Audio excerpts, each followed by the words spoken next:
Пранк война 3. Не ще се отмъстя не на Харис, а на неговия братовчетник.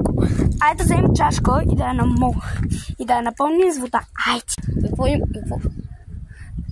Отмъстявам на Никола. Днес.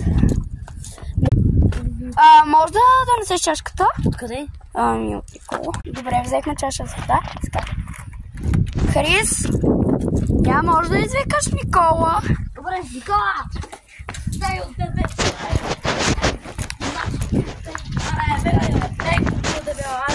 Аре бе, ела.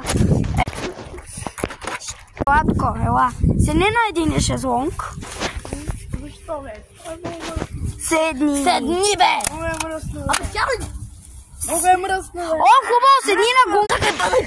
Парай! Мръсно е, бе.